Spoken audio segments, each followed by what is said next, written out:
X3 Pro. Yan, Geely. So ito, PPMS tayo guys. Ayan. So preventive maintenance. So ito, yan, tagalan natin ng kanyang oil filler cap para masingaw, para bumaba yung oil. So mainit pa guys. So dito na sa dipstick. Ayan. So ito guys, papalitan natin. So tinanggal ko na. So bisik na naman guys para magtanggal ang ating air filter. Ayan guys, palitan natin to.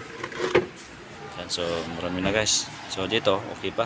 So dito marami na guys. So kailangan palitan ng bago. Papalit guys sa ating air filter. Ayan. So genuine Geely. Ayan guys, bago na natin. So okay na natin guys.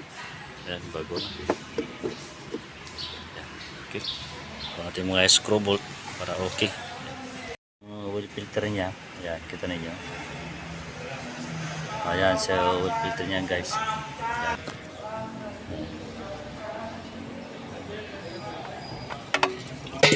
Ayan. So genuine parts guys. So ayan guys, kung natin install na natin yung bago. Ayan. Okay. So ito yung trim plug na. Okay. So ayan guys, okay na, nandun na natin. Tatanggalin natin guys. 14 socket. Ayan. Okay. So ito yung guys, 4 liters lang guys ang ating GX3 nga. 4 liters lang guys. Okay. So ito yung guys, pandaran natin. Ayan.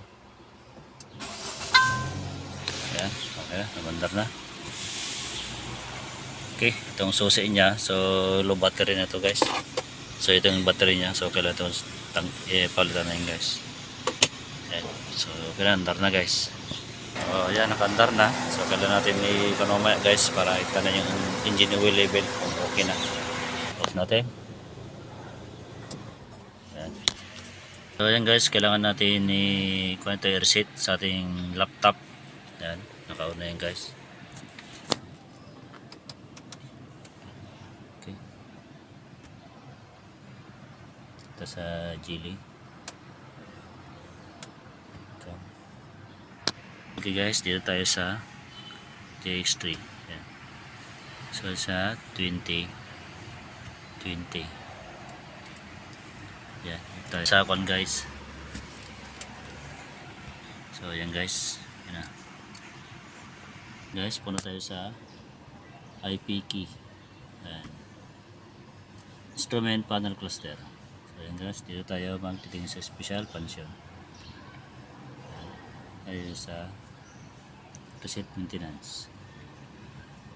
Ayan, so yes tayo. Ayan, so dito na tayo magtitingin guys kung ilan yung lagay natin.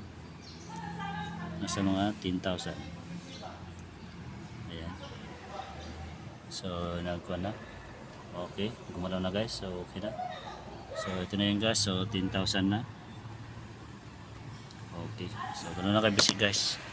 So okay na guys, yan yun ang engine level niya. So okay na. Okay na guys. So ano nakabisi guys. GX3. So dito na makikita guys yung kanyang cabin filter. Ayan dito. So pakikita ko sa inyo kasi ito yung up. Ayan. Ayan guys. Ayan. So ito makikita guys, GX3. So ayan. Ayan guys. Ayan. So marami na. Panginan natin to guys. Okay na. Malinis na. Ayan. So kawit na natin. Nakababa yung araw. Kailangan yung flow niya baba guys. Okay. Kawit na natin. Ayan. Okay. Tapos ang lock niya. Kailangan ito naka-up. Ayan. So, okay. Basic lang. So ayan guys. So ganoon lang kasimple. Okay.